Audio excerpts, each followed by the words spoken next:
So, Sean, tell me, who Good are you, morning. and what do you do? Yeah, so who am I? Wow, I'm used to asking the questions on my podcast, so this is a little bit different. Um, who am I? I am a social justice agent of change. I am a big brother. I'm one of nine brothers and sisters, and I come from a really big family, raised by my grandmother. Um, Unfortunately, my mother was heavily addicted to drugs all our lives, and my father was never really in our life. He's in Puerto Rico, and we grew up with in the inner city, New York City, New Jersey lifestyle, back and forth. Family members, staying at family members' houses. I had a very challenging upbringing that I think that speaks volumes to like who I've become, and I ground myself in that foundation of having humble beginnings and being able to establish a life of seemingly successful life, having gone to Cornell University for undergrad and got a master's degree at NYU. And in about 2 months and 26 days, I will be graduating with my doctorate, which I'm really excited Hey, about from congrats. Vanderbilt. So, thank you. I appreciate that. So, I'm an educational leader. I served as a principal for almost a decade between New York City and New Jersey. I do diversity and equity and inclusion work, and currently working with a number of well-known celebrities as a celebrity consultant. So I recently just took a leap of faith to start my own business as an entrepreneur, which is a crazy lifestyle of ups and downs, as I'm sure you well know. To do my own thing, and so I do life coaching. I'm a leadership consultant, executive leadership consultant, and yeah, that's pretty much me. I love giving back to the world. I love supporting equity initiatives. I love doing work with entrepreneurs and making sure that uh, people from diverse backgrounds have access to this opportunity, which growing up, we're not really told that we are able to jump into those spaces. And I'm able to tell people that you can. And if there's no seat at the table for you, you have to create your own sometime. And that's where I am. That's awesome. That's awesome. It's great to hear. When Natasha told me about you, I did some googling and was obviously very impressed with your achievements to date. And it looks like you're just starting out. So I'm interested Yeah. to learn about your entrepreneurship journey, as that's been something that's new for me in my life, and I've enjoyed it thoroughly so far. But I'm curious to know what kind of experiences you have. We can get to that in a second, but always love talking about to fellow coaches and entrepreneurs. So a little bit about me. Your friendly neighbor to the north, Nice. Canada. We Okay. have Okay. a huge, uh, diverse group of people here in Toronto. I would Hmm. say probably one of the most diverse cities probably in the world, and people of all kind of backgrounds. My parents immigrated here in the mid '70s. Okay. I'm the youngest of five brothers. Oh, wow. We all about 3 years apart, and all of them are doctors, lawyers. I'm the only one who kind of, you could say, the black sheep of the family, who went down the entrepreneurial, take a big risk kind of road, and Yeah. it's panned out pretty well so far, and I have their full support, and it's been an interesting journey. But as you can imagine, starting a business in Canada, US, wherever you are, is always difficult, especially when you have some goals behind what you want to achieve, and it's not always, I'm selling a product and it doesn't have an effect on people. No, we started this company with the sole goal of eating better, improving Yeah. people's lifestyle. Eating habits leads to better productivity, as you know, and ultimately better success in whatever you're trying to achieve. So, Hmm. it's been an interesting journey. I'm happy to go through that, and I'm excited to learn a little bit more about you. So, what are your experiences, and particularly in terms of mentoring in your life, that have led you to where you are right now? Is there anybody you kind of have grown with over time that other people here can learn about, that they can look up to in their lives, and feel like that's something that they can aspire to be? Yeah, that that's a really good question. Uh, and I can't pinpoint like one specific person. Like I have a lot of people in my head who I'm like I've been following. They're my best friend in my head. That's how I define them. One of them is Simon Sinek, who is the author of Why Leaders Eat Last, and he's just like he's this guy who just he's a leadership guru, right? He talks all about what it means to be a really great leader, how to inspire others, how to think beyond the box versus just thinking outside the box or inside the box, but really like being innovative and creative to this point of like revolutionary and transformative spaces. So he's someone who I do suggest people just like invest their time in understanding, watching YouTube, getting the books, just to get inside his brain. And so like that's my leadership coach, so to speak, from a distance. But I think I surround myself, all of my friends. You spoke about your doctors and lawyer brothers and sisters. All of my friends are doctors, like right, like we went to Cornell University. We were all pre med. I was supposed to be a cardiologist. I grew up thinking like, yes, that's my life's mission. And then I became a teacher, which was totally different. And then a principal when I was super young. I became a principal at 23 years old. I was super Wow. super young. Didn't know what I was doing, but fell in love with that, and thought that I was going to be an educational leader formally for all of my life. And watching my friends, be doctors, all of these things create stability, right, in your life. When you think about entrepreneurship, you don't quite think stable, and like you might see, the uses of the world or the Revive Superfoods, not even the uses, but the Revive Superfoods of the world, and think like, oh my gosh, like I want to do this, but no one understands until you go through that journey all that stuff before that got it to that place, right? And like that's the scary part about entrepreneurship life. And so while I don't have anyone who I've been like watching and following, I do have a lot of friends who are in this journey alongside me, and I think that's just as important.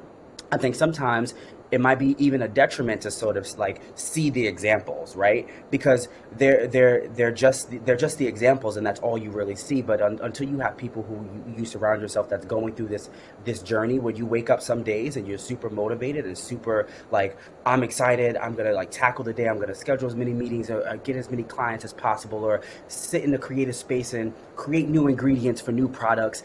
And then there are some days where you're just like, oh wow, it's 12 p.m. and I've done nothing. I kind of just want to watch Netflix all day, right? And that's not going to move your organization forward. That's not going to move your business forward. That's not going to get you any more clients. And this constant grind, it pushes you to sort of surround yourself with people who are going to motivate you on a constant basis, because any given day, it could be a gamble. And like, especially during a time of the pandemic where I was reading a post recently where, I'm super grateful to be healthy, gainfully employed and working for myself. And then at the same time, I'm super stressed and sometimes depressed and like, what is going on, right? Because the pandemic has forced us to think differently about time and emotions and people and interactions, and motivation and inspiration. And so I think to answer your question, surrounding yourself with people who will empathize with your journey, will push you to be a better version of yourself, will pick you up, will tap you on your shoulder, or give you a phone call or a FaceTime at 1 o'clock and say, "Hey, what have you accomplished today?" "Oh, nothing." You need to like by 2:30 make it happen and call me and be an accountability partner with you. And so it's a healthy balance, I think, or healthy harmony that you need to create as an entrepreneur, of like watching those success stories and seeing that example and having that motivation to like achieve that thing, but also knowing that there's a process and a productive struggle that you have to embrace. And sometimes it's fearful, sometimes it's dangerous, sometimes it's exciting, but the culmination of all of those motivations leads you to be the future person that you want to see for your business. Yeah. And my mom always told me you are who your friends are, and you surround yourself with good people. That's always a good starting point of setting out your objectives. Oftentimes, if you find yourself around athletes, you're going to want to push yourself to become a good athlete. If you're, around Yeah, people who yeah. are business focused, you might be money driven, and trying to affect change and do things that sort of you're passionate about. So, I mean, I get a lot of people who come to me and say, well, how do I start this? How do I really just begin? I love the idea. I maybe spend, an hour a month just kind of thinking about my dreams. What do I want to do to Yeah. affect change in my own way? And everybody has their own dreams. How would you say you advise people in general about how how to look and find their passion and execute on it, considering most people have busy lives, a lot of things that are tying what they're thinking about. Um, what do you think of that? Yeah. So the first thing I tell people, and I have my podcast called Walking Your Excellence, and at the end of every show, and I now have this tattooed on my arm because it's more than just a saying, but it's a lifestyle. I say, define who you are, follow your passion, speak your truth, be unapologetically you, and always remember to walk in your excellence. Um, and so I'll start with like defining who you are. This journey of self discovery is so um, unique, right? That's the best word that I can describe, and it's unique and distinctive for everyone. I firmly believe that some of my childhood experiences have made me a social justice agent of change. My childhood experiences, I lost my older brother and my little brother to gun violence, and so I'm passionate about educating minority men and like schools, making sure that we protect and keep our young boys inside the schoolhouse versus a life in the streets. And so I think the define who you are space it takes a lot of like soul searching. For some people, it takes going to therapy. For some people, it takes journaling. For some people, it takes just sitting down and like, finding their spirituality. But that first piece of knowing exactly the things that drive you and identifying super clearly the things, yeah, like, what are your fundamental beliefs about your life? What do you care about? What's your why? Like, why do you wake up every single day? I think when people ask themselves that question first, starting with like, why do I think I was here? Why do I think I was placed on this earth? What am I supposed to accomplish? What do I want to accomplish? What are the things I care about? When you start to ask yourself those questions and literally write them down, I think sometimes we live in the cerebral space where we're just thinking about those things, but literally if someone want to ask me like what are the five top things that you value, I would be able to spit out the five top things that I value for myself, right? And that comes from doing lots of values activities, knowing what my pet peeves are, knowing what I care about, recognizing what things in the world that I see, read, or experience that trigger me. And all of those things help you define what you truly care about. And so when you get your foundational beliefs and your why, that's where you start. And I think the second stage after that is really asking yourself, what can I wake up and do every single day that I would really want to do for free, right? I love talking. I love interviews. I love inspiring people. I love life coaching, and I will do it for free. Like if it means that I said one thing to one person that stuck with them for the rest of their lives, or woke them up that day and got them motivated. When I use my platform on social media on Instagram, I get hundreds of messages almost daily of like, oh my gosh, I needed to read this, or oh my gosh, like your smile, or oh my gosh, like I saw you, this thing that you posted the other day, and I had this bad experience, and it got me through this day. That stuff fires me up, right? And so I would do that for free. I can do that for free, thankfully. And when you find your passion, it doesn't feel like work. It feels like, oh, I'm waking up to do the thing that I know I was placed here to do, and it's so fulfilling, and I'm living a purpose driven life. And so the second stage for me is asking, what can I do that I will wake up every single day and do for free? And then the third space, which is the hardest, is like embracing the challenge that comes along with all of that, right? Because we live in a society that is driven on, a capitalist society that's driven on, financial success and what human capital you have and what networks do you have access. And it's sometimes in the entrepreneurship journey and in the journey to follow your dreams, you don't get all of that right away. You don't get the financial stability. Sometimes you don't know when your next paycheck is coming. You don't know what the road really is. But you have to bet on yourself and be ready to embrace that challenge. At the end of the day, once you've defined your values and your passions, once you're following that and you're able to do it for free, you then have to say, I am willing to embrace this challenge no matter what, ups and downs, and actual, like, you have to visualize to actualize, right? You visualize yourself on the other side of this entrepreneurship journey, on the other side of achieving your dreams, and believing that you actually will see your higher self there. That's beautiful. Let's talk about roots for a bit because I think that's something that's really important to me, and it kind of, like you said, really focuses my passion for why I do what I do. But it's a constant reminder.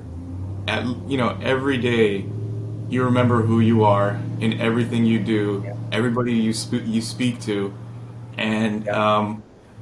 you can either channel that energy into something that's negative and Hmm. play a blame game, or you could channel that energy and become confident in what you're doing and say, I'm going to be a change agent.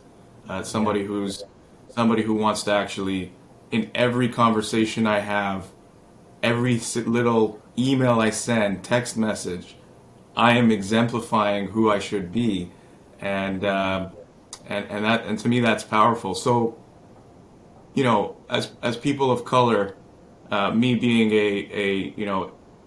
by background Arab, Egyptian, Muslim, born raised in Canada, a lot of Mm. challenges for our community.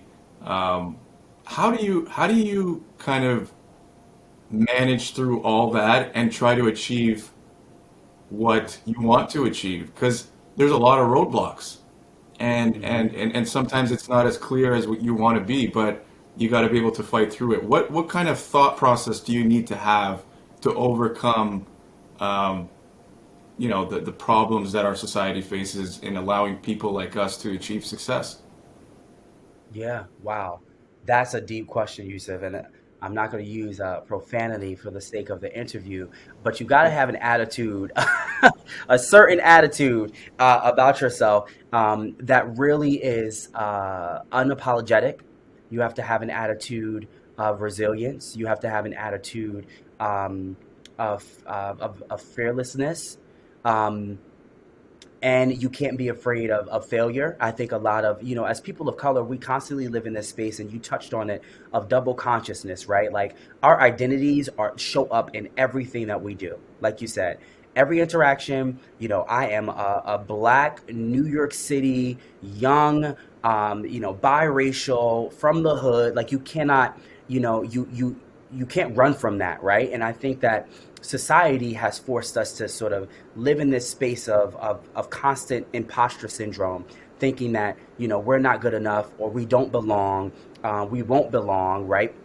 And the attitude that you really have to adapt is like, guess what? And I've said this for many people. I've navigated, being a principal, a teacher, being a principal super young, and then creating the space for people who look like me under, marginalized communities, LGBTQ community, Muslim community, like all the people of color. And like I live in a space of diversity and equity and inclusion all day, every day, of like, how can I support the people in this world that historically have been oppressed by a system that has been built to keep us oppressed, and opening up those doors for others. And I think the idea that I've adapted recently, the attitude I've adapted recently, is if there's not a seat at the table, you have to create one, right? Or you have to go into another room and just create your own space, right? Which is why I am all about supporting minority business and people of color, and like putting the dollar back in the communities that need it the most, right? Not to say that we're not going to take the money from the other people, because that would just be silly, right? But we also need to live in a space of, how do we support one another? How do we like walk the walk and talk the talk? How do we live a life of being unapologetic? And I'm not saying it's easy, and there's no like A plus B equals C formula for something like this, right?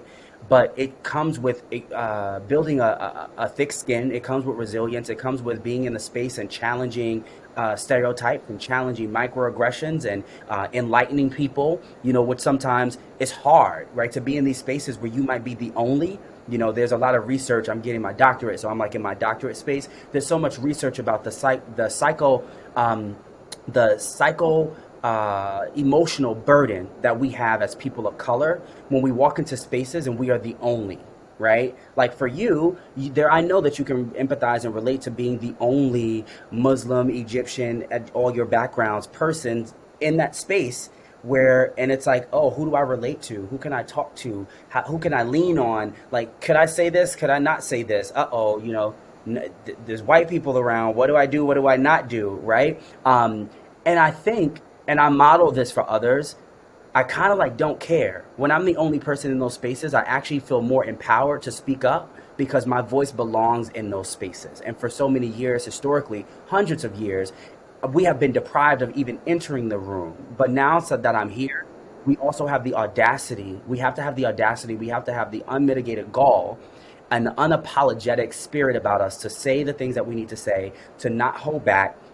And sometimes I know, and this is a hard balance. Sometimes you fear that, like, oh wait, what if I say this thing and I might lose my job?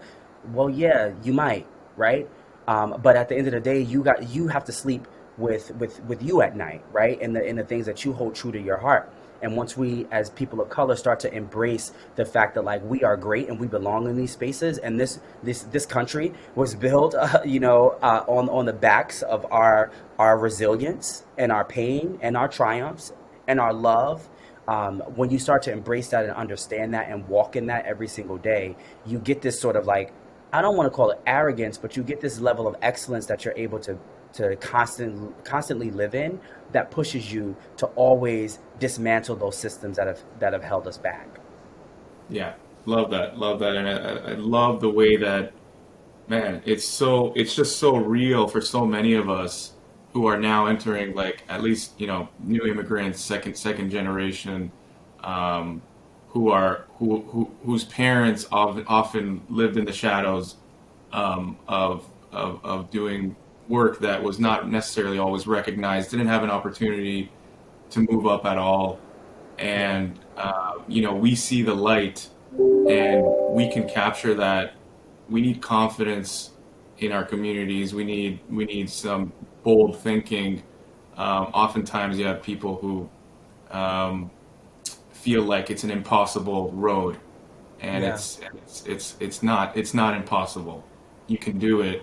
You have to put yourself in a position where you try and you work hard for what you want to achieve. Yeah. And I hope that us, people who have a little bit of an opportunity to help those in need of facing some of those challenges, will be able to help. Tell me a little bit about, as change agents, whether you're a business person, a business leader, a life coach, a soccer coach, whatever it is you're doing, um, and you're in a position of power, what is your responsibility to people who are looking for some guidance?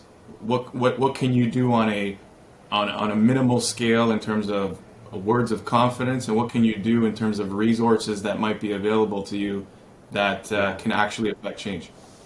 Yeah, I think the phrase that comes to mind right now is, my existence is resistance. And I think the first thing is to acknowledge, especially when you get to levels that you and I are at, Yusuf, to acknowledge that like there's a level of privilege that we now have access to, that we did not always have access to, but now have to acknowledge that we do. And our moral and ethical obligation to our people and to this world is to one, serve as a model of hope. Nelson Mandela says it always seems impossible until it's done, right? And so we are those impossibilities that have been proven possible. And when we start to walk in that and acknowledge that, and allow others to see it, we automatically and intuitively become like, oh my gosh, it is possible, right? Like, is it easy? No, right?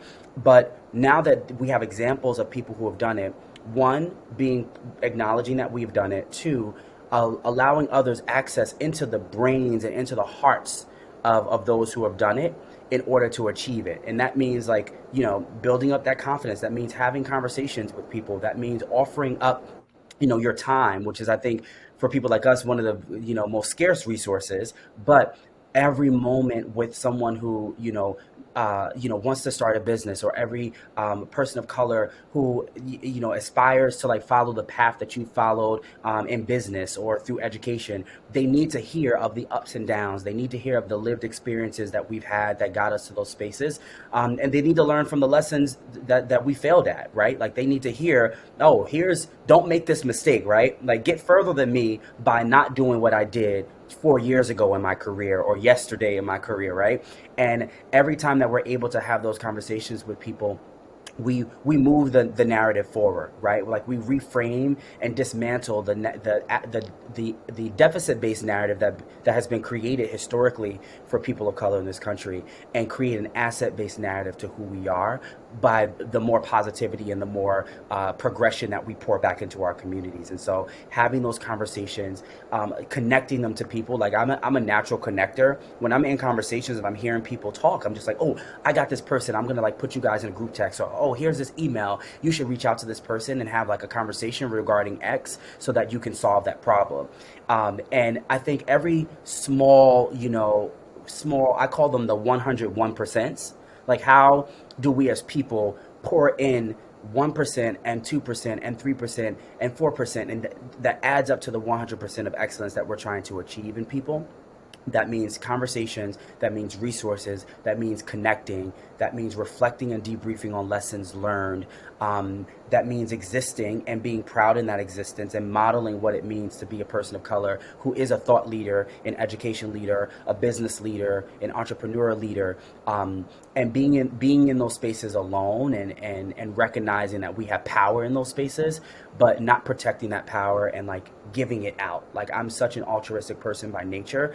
I get excited about being able to give back and to invest, whether that's like financial investments, or emotional investments, or conversational investments into people that moves our narrative forward. Yeah, love that. What sort of real world examples do you think you might have? What kind of story are you familiar with? Maybe something you've been involved in, or somebody else that our viewers here can really relate to, in terms of, this is a real world example. This stuff is happening around us, and we're actually affecting change. Give us an example of something that's happened that can inspire everybody here. Yeah. Oh, wow. Something that's happened that can inspire everyone here. I'm gonna try to think outside the box here, but I'm gonna start with like my own experience, because it's just the most lived experience of someone Yeah. who grew up one of nine children, no mother and father, raised by my grandmother, lost my older brother and younger brother. Was involved in a car accident when I was 15, where my uncle died in my arms, literally. And a plethora of other challenges, in addition to just trying to like be a human and navigate, high school and college. Not to mention the intersectionality of my own identities of being black, gay, and Christian in New York City, right? And dealing with my own idea of what sexuality and what masculinity looks like, and dealing with toxic masculinity and all the things. Especially when you add the Christian layer, and the institutionalized beliefs that we learned growing up in churches that tell us that we're not supposed to be who we are. And to now be able to be on the other side and say, I'm an author, I'm an entrepreneur, I'm an Ivy League graduate, I'm about to be a doctor in my early 30s. I have been on Good Morning America. I work with celebrities. I consult for some of the biggest names in Fortune 500 companies in the world. I own Yeah. everything. I have no debt. Like, and like people who know me, it's so funny because they'll say like, "Oh wow, you're still Sean who eats sunflower seeds and like will rather go to like the bodega and get a sandwich, a coffee, versus go to Starbucks." Like, I am that simple. I'm that humble. I'm that still grounded. And a lot of moments created, a lot of ups and downs created that sort of narrative and that story. Um, but the power of just like people, and you using your story to inspire others, I think, is what I want to leave people with. I have had the opportunity to speak on platforms of thousands and millions, just by being who I am, right? When I became a principal, my goal was to simply stand in front of students who look like me and show them, like, you can do this. And behind closed doors, the blood, sweat, and tears, yes, that thing happens. but it was a moment where I went viral on social media back in 2018. And it was a micro moment of about 14 seconds. It's an Instagram video, literally, of me just being myself, dancing with my kids at prom. Me being myself, like acting a fool, Why? Because, oh, principals don't dance, principals aren't cool. I think back to my principals, they were like 60-year-old white men, and then here you get this 25, 26, 27-year-old black man who's unapologetic and loud and different and looks like me and cool and understand my experiences. And, for 14 seconds, I did something that I normally would be doing, whether that's on a Saturday with my frat brothers or a Sunday at church or getting out the shower, getting ready for the day to start. Like that, I just dance, being who I am. And that video, when I woke up the next day, had millions of views all over the world, right? Like, and then I became the first dancing principal, the first dancing viral principal. And then, over the years, everybody's dancing. We see other people in other countries, the videos have gone viral as well. But I tell that story because when you are just being yourself, when you are using your story as your power, where you understand that your voice belongs and are able to like shake walls, then that should inspire you enough. And I know it's hard to tap into that, but I was just a little old principal. Like before that, I had maybe 400 followers on Instagram. I wasn't into pop culture, social media. I worked 100 hours a week. I was just sort of like new, in my career and trying to like, how do I figure out this principal thing and what's the next step in my career? And just be at that moment where I was just myself, just being Sean, was the moment that propelled me into this world that got me so much more. And so for the people who need to be inspired, know that, that you have it within you. Like everything that you're seeking for, everything that you see in others, like you have that within you. And unfortunately, we live in this space where we are constantly comparing ourselves to, this Instagram account or this person who's doing this XYZ thing. And yes, it's great to have aspirations and to have a role model to look towards. It's not okay. Cardi B says it best, I'm in competition with myself, right? And at the end of the day, when you recognize that you are your biggest fan, you need to be in competition with yourself. You need to self-affirm and know that you are great and be yourself in every moment. That's when everything starts to fall into place, right? So for the people who need to be inspired, always be who you are and like love yourself unapologetically. And the things will come when you manifest. Like I just tell people recently, I've been talking a lot about manifesting. I sit sometimes in the same space in front of Zooms all day and visualize myself like in my multi-million dollar house one day, right? I come from a subsidized housing project growing up, where there was too many of us to live in one space, and here I am envisioning, this future that I have for myself that I know I'm gonna get. How? I don't know yet, but because I'm constantly in a space of loving myself, affirming it, and visualizing it, and just being who I am, I know that I'm gonna manifest those things into reality. Love it. That's so powerful, and it's inspiring to me as well. Like uh, your story is inspiring. It's actually caught a lot of attention amongst our team here, amongst a lot of other people who um, are really affecting change in the right way in a time where we're as polarized as possibly can be, and I think that there's people around who are doing great things, and I love what you're doing there. I have a lot to learn from you, No, and you're there's right. this, and in terms of now being in a position where we can do a little bit of things that I think can help maybe even just a few people. But we only got a few minutes left here, but I thought I would quickly announce an initiative that our team is very proud to initiate here over the next few days, and that's the Revive Superfoods Business Mentorship Program. Nice. It's going to be a program where myself, our key chief executives, all of whom are people of color, will Nice. be providing advice and any tools that we have in the smoothie business, the frozen food business, shipping Nice. Which business, to small businesses and entrepreneurs out there. We are a diverse team here at Revive. I'm really, really proud about that.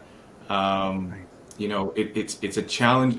The food industry, particularly the meal kit business, has Yes. has one color, and it's Hmm. been very, very difficult to break ground in terms of trying to get significant change and scaling the business the way that we'd like to. But I think with people like yourself and our team here internally, I'm really proud of sort of the strides we've made in the past couple of months and years, for that matter. Yeah. So, as part of this initiative, we're going to be choosing 2 to 3 small businesses that will work closely to share our experiences, lend all the expertise to help them out. I hope maybe their success becomes something we're all proud of, and they're having a Yeah. call like this and doing what they need to with other people. That's our dream, right? So I think that could be something great, and I'm excited to work with you maybe on something in terms of how I should approach that, and we're Yeah. humbled by the opportunity to have this chance to do something like that. But maybe you could tell us a little bit about some of the things you're doing. Where can people find you, Yeah. and what are your aspirations this year? Yeah. So this year I am, I've always been all about manifesting positivity. Um, and right now I am just, I'm sort of newer on this journey of entrepreneurship. I left a very stable life as a principal and a superintendent, and I was about to take I was actually about to enter the C-suite. You talked about chief executives, and I was going to be the first, the black male academic chief in my charter school network, and I decided to step down from all that to live my dream of entrepreneurship, of life coaching, executive leadership coaching. I have 2 to 3 big name celebrities that I consult for now. Everything from education to leadership advice and just like business management, organizational management, which I love. And I think this year I am going to take this very scary leap of faith, to run with that, to like affect as many people as possible, to get as many clients as possible, to be able to invest in as many leaders as possible. I'm passionate. My doctorate is in leadership, so I'm passionate about what does it mean for this world to have inclusive, diverse, anti-racist, disrupting leaders at at the helm of every organization in this world, right? And what do they need to hear from me in order to get closer on that journey, right? Because a lot of these organizations are talking the talk, but they're not walking the walk, and they're doing the cute little here's our Black History Month thing, or here's our like diversity thing, or here's our initiative, or hey, we just hired a chief equity officer or chief diversity officer, and like now it's that different sector, but we did it, right? But where are the CEOs like you, right, who are actually walking the walk and talking the talk and creating the initiatives and moving the narrative forward and in the work alongside us as leaders? And so my hope for 2021 is that I'm able to land those partnerships. I'm able to like talk to as many CEOs as possible who generally don't look like us, to like open up that world for people like us to be in those spaces and have even more impact and influence. And so 2021 for me is about impact and influence. Most of it is on my Instagram, and so you can find me at Formula 22, FORMULA 22. My podcast, Walking Your Excellence, is relaunching next week, which I'm excited about, which is another platform for people of color to come on and share their stories of where they've been and where they want to go. And that's available on Spotify and iTunes and all the places. I'm wearing one of my shirts, Walking Your Excellence, today. So yeah, and then my website, SeanLarry.com, is SeanLarry. And so hopefully I'm on the big screen. Last year, this time, I was on Good Morning America with millions and millions of views, a 7-minute segment that they did on me. And so, I'm a firm believer that when God gives you great, but he'll always give you greater. And so I'm looking for greater and increase in 2021. Amen. Amen. Well, there we have it. You've heard Sean's vision for this year. You know where you can find him. Revive is, we're putting our money where our mouth is, and we really want to be a part of the change here. And for everybody watching, we're going to be announcing how you can apply for the mentorship program later today on our Instagram. We're excited about this. And Sean, I can't thank you enough for your time and everything you're doing. We're going to be following your journey very closely. And I hope to be in touch with you personally on how we can collaborate again in the future. Absolutely. Thank you. And I admire and am inspired by everything that you're doing. Keep doing it, Yousuf. Thank you. Bless, brother. Okay, take care. Have a good one. Bye.